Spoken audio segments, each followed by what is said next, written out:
नमस्कार। सत्यराज लॉस में आप सभी का बहुत बहुत स्वागत है। आज का टॉपिक है presumptions of loss and fact, अर्थात किसी भी कानून और तथ्य के बारे में अनुमान लगाना या कल्पना करना। इससे संबंधित विषय पे स्लाइड्स कुछ बनाए गए हैं। चलिए स्लाइड पे चलते हैं और समझने का प्रयास करते हैं।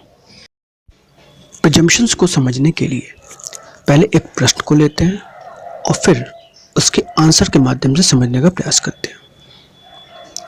तो प्रश्न है, what do you understand about presumption in evidence act? Differentiate between presumption of law and presumption of facts. दूसरी तरह से कहा जाए कि प्रिजम्पशन में be looked on as the bats of the law fleeting in twilight but dissipating in the sunshine of actual facts. Explain it with its different kinds. कहने का तात्पर्य ये है कि प्रिजम्पशन यानी कल्पना साक्ष्य विधि में क्या मतलब रखता है और हमें डिफरेंशिएट करना, अंतर बताना है बिटवीन प्रिजम्पशन ऑफ लॉ यानी कानून से संबंधित कल्पना को और तथ्य से संबंधित कल्पना यानी presumption of fact, presumption of law को अंतर में बताना है। और एक कहावत है, यानी कि जो लीगल फ्रेटर्निटी ने कह रखा है वो ये कि प्रिजम्पशन में be looked on at the bats, यानी कि कल्पना एक इस तरह से, एक बैट मतलब यहाँ पर चमगादड़ से मतलब है कि प्रिजम्पशन जो है वो एक चमगादड़ की तरह दिखता है कानून के क्षेत्र में, जो कि रोशनी के टॉयलेट मतलब हल्की रोशनी में वो फिल्टर करती है। कुछ अंदरिकता है कि हाँ संभावना है यहाँ पर, ठीक है, लेकिन ये कल्पना वास्तविकता में बदल जाती है जब एक्चुअल फैक्ट की सूरज की रोशनी उस पर पड़ती है। कहने मतलब ये है कि जब वास्तविक मुद्दा और फैक्ट सामने आ जाता है तो फिर कल्पना की सारी संभावना खत्म हो जाती है। और ये कल्पना तभी करते हैं जब हमें कुछ भी नहीं दिख रहा है और न्यायपालिका को न्याय करना होता है, तो वो कुछ चीज़ों को प्रिज्यूम कर लेती है, जो कि पास्ट प्रेसिडेंट यानी केस लॉस हो सकते हैं, पास्ट लेट डाउन लॉ हो सकते हैं, या जो ऐसी कुछ घटना घटित हुई है पूर्व घटित निर्णय के आधार पर जो है कुछ प्रिजम्पशंस कर ली जाती है, ठीक है। तो इसे हम कल्पना कहते हैं। लेकिन जब एक्चुअल फैक्ट हमें जब मिल जाता है तो फिर हम इस प्रिजम्पशन को किनारे कर देते हैं, वी डोंट प्रोसीड फर्दर, ठीक। लेकिन यहाँ पर जो प्रिजम्पशन की बात की जा रही है वो ऑफ फैक्ट और लॉ की बात की जा रही है, ठीक है। तो चलिए हम आगे समझते हैं कि प्रिजम्पशन का मतलब यानी कल्पना का मतलब क्या है और कैसे हम उसके साक्ष्य विधि में इस्तेमाल करते हैं। प्रिजम्पशंस का मतलब होता है थिंग्स टेकन फॉर ग्रांटेड, यानी कि जो चीज़ प्रिज्यूम की जाती है उससे बहुत ज़्यादा सीरियसली नहीं लिया जाता है, ठीक है। ये आम तौर की भाषा है, लेकिन लॉ में थोड़ा सा अलग देखा जाता है। जैसे कि प्रिजम्पशन का मतलब होता है कि जब कोर्ट किसी फैक्ट या लॉ के एग्जिस्टेंस को, उसके अस्तित्व को मान लेती है तो उसे हम कहते हैं कि court has presumed the fact in favour of any specific party, ठीक है। और जिस पक्षकार की फेवर में ये प्रिजम्पशन किया जाता है उनको फिर किसी चीज़ को प्रूव करने की दायित्व से मुक्त हो जाते हो, यानी कि जिसके फेवर में कोई प्रिजम्पशन की जाती है, जब प्रिजम्पशन ऑफ फैक्ट हो, जब प्रिजम्पशन ऑफ लॉ हो, उन्हें प्रूफ नहीं करना पड़ता है। अपोजिट पार्टी की फिर दायित्व बनती है कि उस चीज़ को प्रूव करे, ठीक है। अब चलिए इसकी वर्डिंग देखते हैं। Presumption means things taken for granted, so when the court presumes the existence of any fact without being proved, it is known as presumption as conclusive facts. Conclusive fact मतलब निश्चायक फैक्ट्स है, जैसे कि section 41 of the Indian evidence act, जो कि 3 चीज़ पे कहता है। पहला कि आपका एडमिरलिटी यानी समुद्र से संबंधित अपराध, मैट्रिमोनियल जुडिक्शन शादी विवाह संबंधित, और तीसरा है प्रोबेट, यानी विल यानी वसीयत से संबंधित जो भी जजमेंट है उसे हम कंक्लूसिव फैक्ट कहते हैं, उसे प्रूफ करने की जरूरत नहीं पड़ती है। ठीक है, इसी तरह से कुछ और प्रिजम्पशन है जहां पर कोर्ट पहले से प्रिज्यूम कर लेती है किसी पार्टी के पक्ष में, और जब किसी मुकदमे में ऐसा कोई घटना घटित होती है तो फिर उस पार्टी को वो फैक्ट प्रूफ करने की जरूरत नहीं पड़ती है। And this is the second point. The effect of such presumption is that a party in whose favor it is presumed is relieved of the initial burden of proof. यानी section 101 की liability से वो मुक्त हो जाता है। Oppose party की direct बनती है कि वो प्रूफ करे या डिनाई करे। ठीक, साक्ष्य विधि ने न्यायालय को कुछ फैक्ट और कुछ लॉ को प्रिज्यूम करने का अधिकार दे रखा है। ठीक है, और वो भी कुछ फैक्ट को बिना प्रूफ किए एक्सेप्ट करने को कह रखा है, यानी कि कुछ ऐसे कंडीशंस है जहां पर उस फैक्ट को प्रूफ करने की जरूरत नहीं पड़ती है और कोर्ट उसे प्रिज्यूम कर लेती है कि हाँ ये एग्जिस्ट कर रहा है।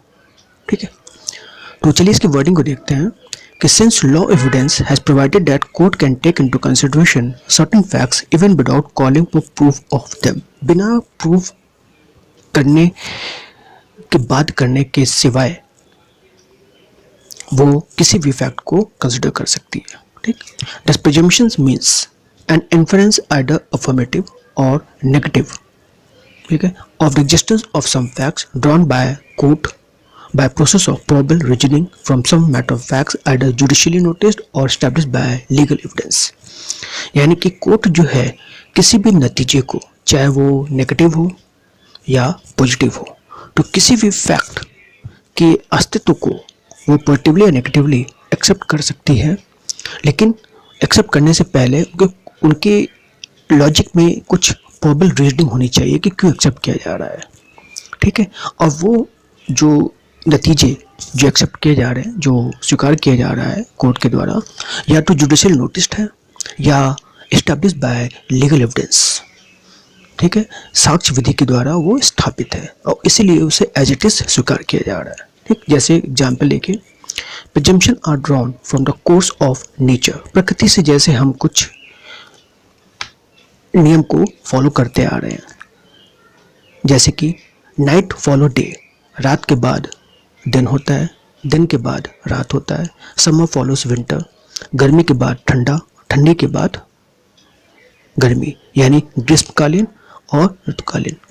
Death issues from mortal wound, यानी कि अगर कोई ऐसा डेंजरस या हानिकारक कोई घाव हो गया है तो उससे डेथ हो ही जाएगी।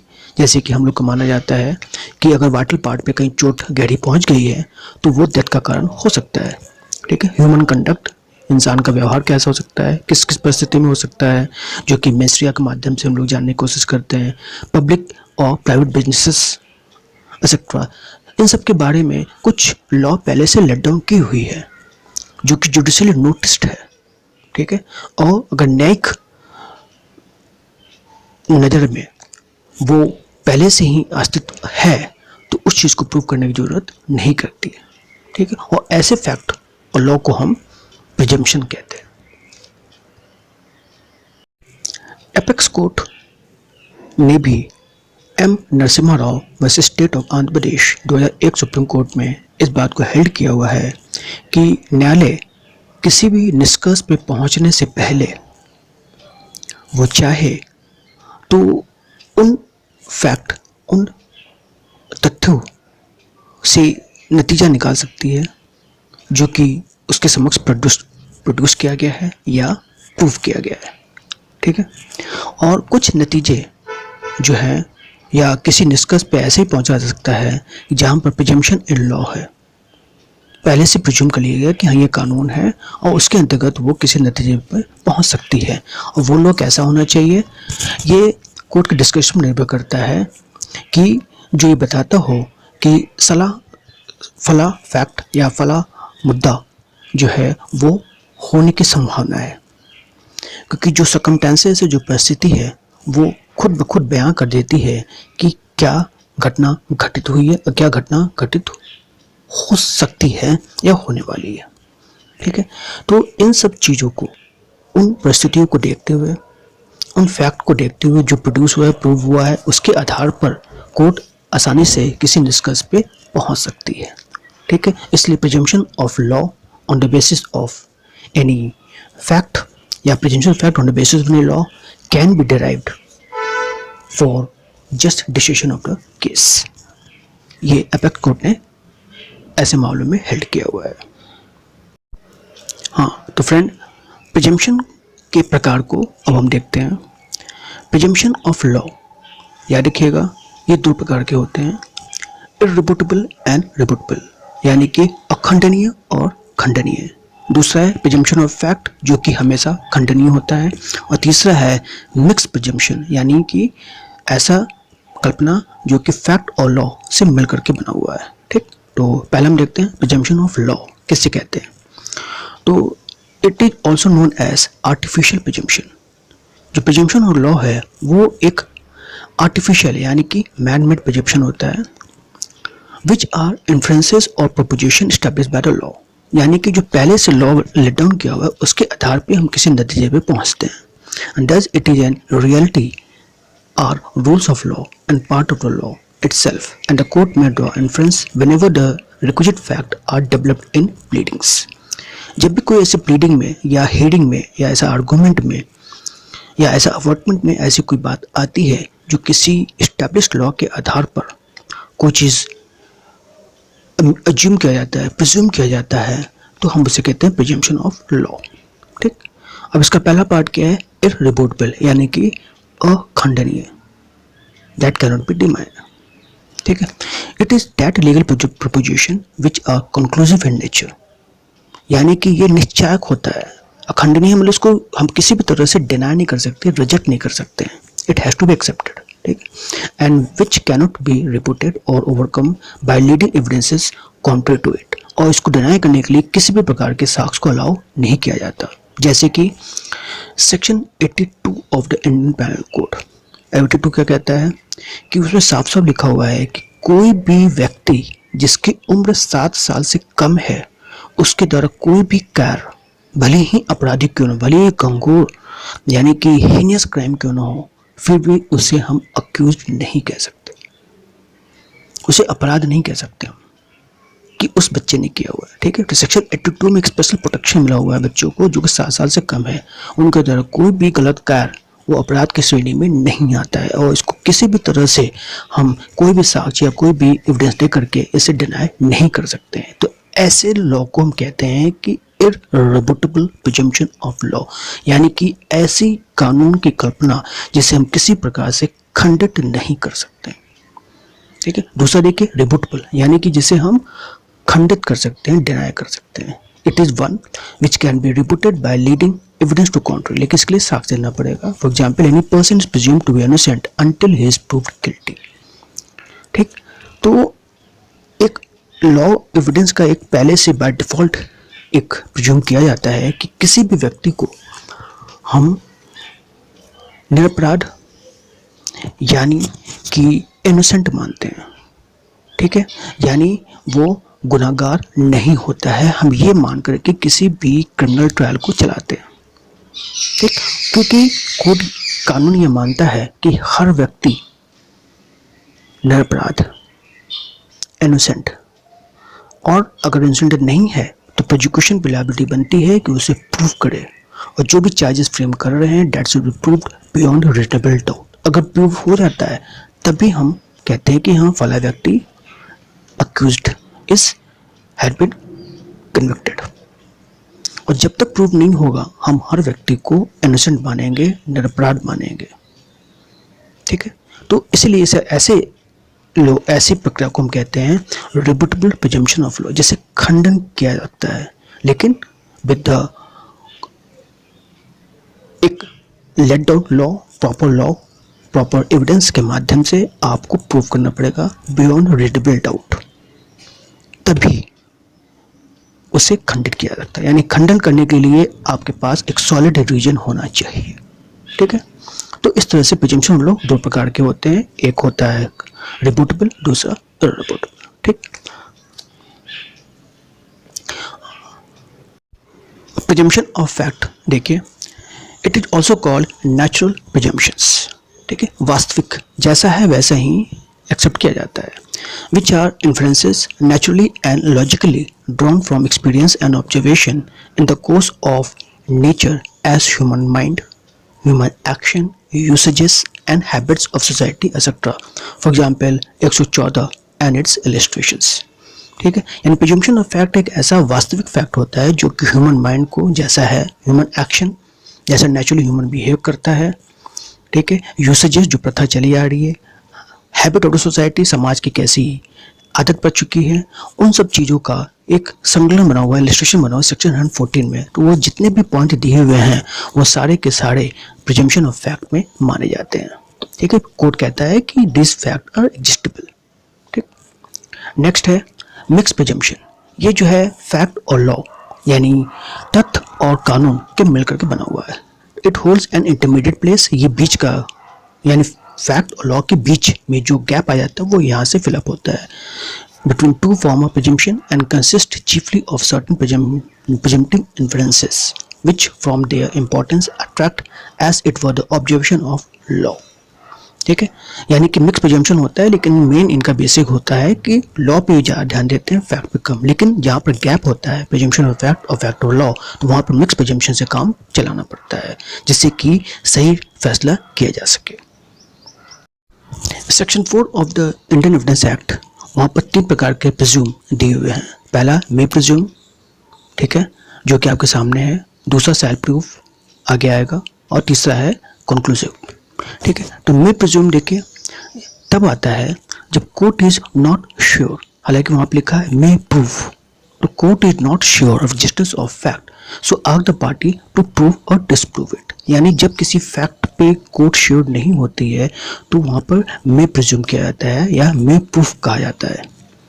ठीक है, और ऐसे में कोर्ट पार्टी से पूछ सकती है और कह सकती है कि आप इस फैक्ट को प्रूव करिए या डिसप्रूव करिए।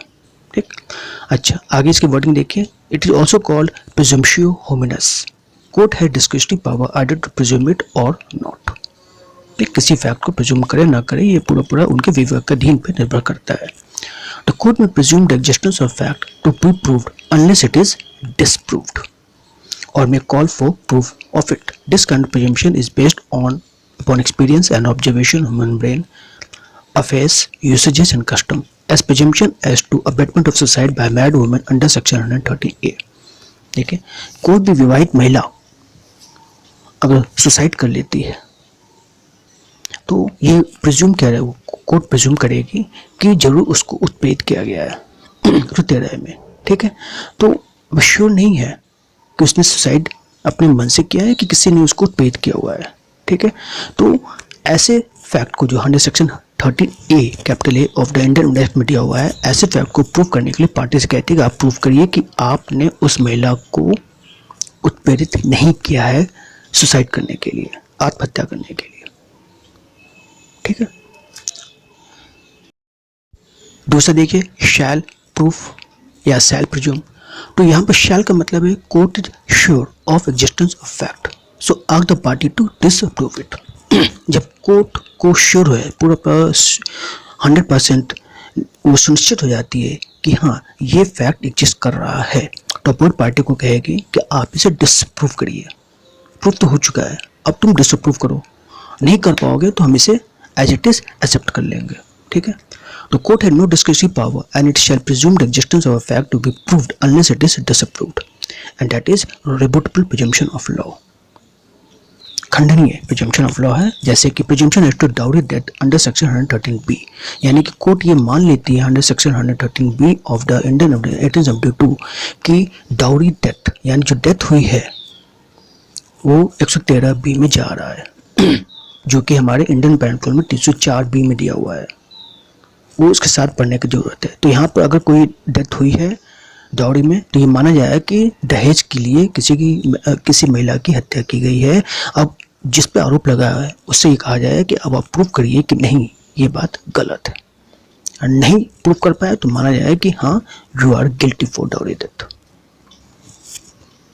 ठीक है, नेक्स्ट है कंक्लूसिव प्रूफ, यानी कि कंक्लूसिव प्रिज्यूम भी कह सकते हैं। तो ये एक निश्चायक सबूत होता है और ऐसे सबूत जैसे कि सेक्शन 41 में जिक्र किया हुआ मैंने, the court shall on conclusive proof of one fact regard other as proved and shall not allow any evidences for disproving it. ठीक है, क्योंकि ये इररिबुटेबल प्रिजम्पशन ऑफ लॉ, ये एक ऐसे कानून होते हैं जो कि अखंडनीय होते हैं, जिसे खंडन नहीं किया सकता, जैसे कि डिवोर्स डिक्री फॉर डिसोल्यूशन। ठीक है, अगर वो सब जगह से सर्टिफाइड हो चुका है, उसकी अपील के टाइम खत्म हो गया है, तो ये माना जाए कि decree for divorce it is final. Section 41 में 3 चीज़ें हैं, मैट्रिमोनियल, एडमिटोलिटी एंड इंसॉल्वेंसी। ठीक है, सेक्शन 56 है, 57 जो एडमिटेड फैक्ट है, कोर्ट जुडिशियल नोटिस लेती है। 112 एलिजिबिलिटी चाइल्ड है। 113 ये सीशन ऑफ टेरिटरी से रिलेटेड है। और 82 जो any act committed by child under 7 years of age should not be regarded as offense। ठीक, ये सब सारे कंक्लूसिव प्रूफ है, इसको प्रूव करने की जरूरत नहीं पड़ती है और कोर्ट अलाउ भी नहीं करेगी। ठीक है, तो ये एक प्रिज्यूम पहले से कर चुकी है कि ये फैक्ट है, इसके आधार पर दूसरे फैक्ट को प्रूव करने की वो उसे सही मानने के प्रयास करेगी, क्योंकि ये फाउंडेशन का काम करता है कंक्लूसिव प्रूफ। इसके आधार पे वो किसी नतीजे पे पहुंच जाती है, लेकिन इसको टच करने की कोशिश पार्टी को नहीं कहती है कि आप इसे करो, क्योंकि it is already been proved. ठीक, अब आइए हम लोग देखते हैं difference in the tabular form में कि presumption of law, presumption of fact और मिक्स प्रिजम्पशन ऑफ लॉ को कैसे हम डिस्टिंग्विश कर सकते हैं। ना प्रिजम्पशन लॉ का पहला अंतर क्या है? The court has no discretion at all, that is court cannot ignore it. जो प्रिजम्पशन ऑफ लॉ है उसे कोर्ट इग्नोर नहीं कर सकती और यहाँ पर कोर्ट का कोई विवेकाधीन भी नहीं चलता है। प्रिजम्पशन ऑफ फैक्ट में court discretion more or less is extensive as to drawing the inferences, that is court can ignore it however strong it is. Presumption of fact में ये कोर्ट के पास डिस्क्रिप्टिव पावर, उसे accept करे या deny करे। ठीक है, और अदर पार्टी को, कंसर्न पार्टी को कह सकती है कि इस फैक्ट को आप डिस्प्रूव करिए या प्रूव करिए, क्योंकि यहाँ पर मे प्रिज्यूम लगता है, लेकिन प्रिजम्पशन लॉ में it is a shall prove. ठीक, दूसरा है it is an reality rules of law. Presumption law क्या होता है? इट इज रियलिटी, वास्तव में रूल्स ऑफ लॉ होता है, लीगल रूल्स होता है, as it is derived from the established judicial norms. विधिक तौर पे उसे प्रूव किया हुआ होता है, वो स्थापित होता है, इसलिए कोर्ट के पास कोई डिस्क्रिप्शन यहाँ पर नहीं होता है। लेकिन प्रिजम्पशन ऑफ फैक्ट में it is based on logic and reasoning पे डिपेंड करता है, as it derived on the basis of law of nature, prevalent customs and human experience. ठीक है, जो कि वेरी कर सकता है, जिसको ठीक है जो लॉ ऑफ नेचर है उसको हम नहीं कर सकते, बाकी प्रिवलेंट कस्टम है, ह्यूमन एक्सपीरियंस है, तो इसको प्रूव करना पड़ेगा, otherwise it will be not accepted. तीसरा अंतर है प्रिजम्पशन ऑफ लॉ में कि it is inferences must be drawn by the court, ये कोर्ट के द्वारा नतीजा निकाला जाता है, जबकि प्रिजम्पशन ऑफ फैक्ट में इन्फ्रेंसेस मे और मे नॉट बी ड्रॉन, यहाँ पर हो भी सकता है नहीं भी हो सकता है, depending upon the circumstances and fact of the cases. ठीक, फोर्थ देखिए presumption of law it is of two kinds, rebuttable and irrebuttable, खंडनीय और अखंडनीय। ठीक है, और presumption of fact it is only rebuttable, ये खंडनीय ही होता है, इसे डिनाई किया जाता है हमेशा। ठीक है, पांचवा है presumption of law applies to a class the condition of which is fixed and uniform. Actually वो वहाँ पर अप्लाई होता है जहाँ पर पहले से कोई कंडीशन फिक्स्ड है और यूनिफॉर्म है, यूनिफॉर्म लॉ और जुडिशरी पॉइंट ऑफ व्यू से वो पहले से एस्टैब्लिश्ड है। ठीक, लेकिन presumption of fact it applies to the individual cases, the conditions which are inconsistent and fluctuating. एक ऐसा सिचुएशन पे ये प्रिजम्पशन ऑफ फैक्ट डिपेंड होता है जो कि एक निश्चित नहीं है और फ्लक्चुएट करता है, तो ऊपर नीचे होता रहता है, ऐसी जगह पर लागू होता है, इसीलिए ये खंडनीय होता है। और लास्ट है, छठा पॉइंट है presumption law it may be two kinds, shell presume जो कि श्योर होती है, कंक्लूसिव प्रूफ कोर्ट अलाउ नहीं करती प्रूव करने के लिए, और it is mandatory, binding and presumption. ठीक है, लेकिन प्रिजम्पशन फैक्ट में it may be of one kind, that is may presume, यानी डिस्क्रिप्शन नेचर का ये डिफरेंस होता है प्रिजम्पशन ऑफ फैक्ट। ठीक है, तो ये मुख्य अंतर है प्रिजम्पशन ऑफ फैक्ट और presumption of law. Now presumption in short have been summarized before you in the tabular form, यानी presumption को यानी कल्पना को एक शॉर्ट में टेबुलर फॉर्म में समझाया गया है, जो कि आपके समक्ष है, जो कि presumption of fact, presumption of law और mixed presumption of law and fact के द्वारा दिया गया है। That's it. Thanks for watching. अगली वीडियो में हम नए प्रश्न के साथ आपके समक्ष प्रस्तुत होंगे। तब तक के लिए जय हिंद, वंदे मातरम।